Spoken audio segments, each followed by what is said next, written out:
نصوروا والحذر ثم الحذر، داكش ما يديرونا اللعبة. خلف هذا العملاق الذهبي وبالتحديد في رأس الجبل يوجد معبد هندوسي. هيا نشوفوا الحقيقة مع بعضنا. يا خوتي، هذا التمثال اللي راكم تشوفوا فيه ورايا هنايا يطلق عليه تمثال اسمه موروغان.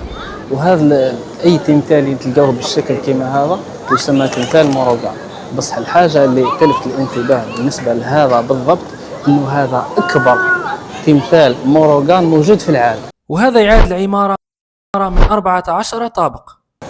وراه مطلي بحوالي 300 لتر من الذهب. ولازم تعرفوا باه تدخلوا المعبد اللي داخل الكهف لازم تمروا تطلعوا على كامل الادراج هذو اللي تشوفوها بحذا هذا التمثال تاع الموروغان. وتخيلوا انه عدد الادراج هذه هو 272. وهنا درت الكرونومتر باه نعرفوا شحال الوقت اللي راح نستغرقوه باه نطلعوا لاخر درجة. اذا وبعد تعب كبير ورانا في الدرجات الاخيره.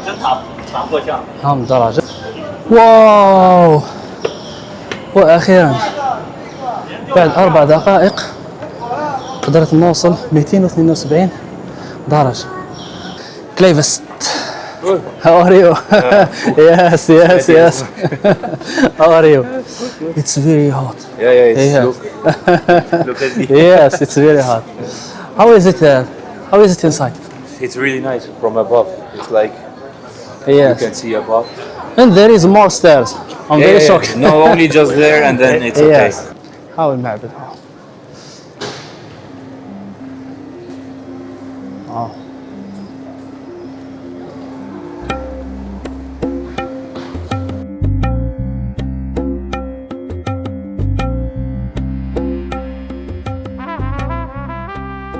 أو حبيبنا هذا تغلط معاه. واش الزين صدقوني من غير المنظر برك المليح ما كان حتى حاجة تعطيري إذا يقول كلمة عابد هذا ولا فيش ما كان والو هنا. وهذا المنظر الخارجي للكهف ولتمثال موروغان من الخلف. شوفوا هذاك فيها الزبن ولدها. شوف كيها الزينة. شوف كيها الزاد. وقاعد ينطريني الصغير هذاك وقاعد ينطريني راهو لاصق بعد.